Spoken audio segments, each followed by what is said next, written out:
Kitob inson tafakkurini yorituvchi chiroq, kutubxona esa ana shu ma'naviy nur manbaini keng jamoatchilikka yetkazuvchi maskandir. Jamiyatning intellektual darajasi, yoshlarning dunyoqarashi va xalqning madaniyatini yuksaltirishda kutubxonalarning o'rni beqiyos. Bugun har bir hududda kitobxonlikni rivojlantirish, zamonaviy axborot kutubxona xizmatlarini yo'lga qo'yish, aholining kitobga bo'lgan mehrini oshirish dolzarb vazifalardan biridir.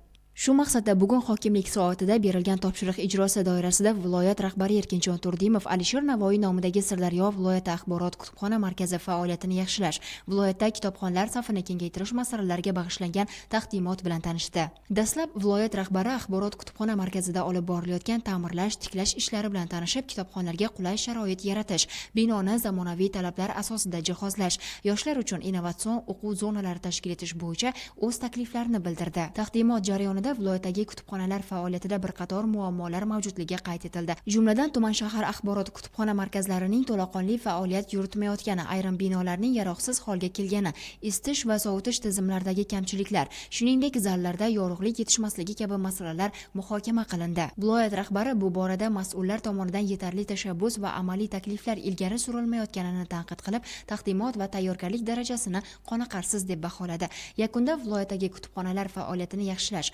kitoblar fondini boyitish hamda aholining kitobxonlikka bo'lgan qiziqishini oshirish maqsadida viloyat hokimligi huzurida ishchi guruh tuzish va yo'l xaritalarini ishlab chiqish topshirig'i berildi. Shuningdek, 15 kun muddatda ishchi guruhning amalga oshirilgan ishlar yuzasidan hisobotini tinglash belgilandi.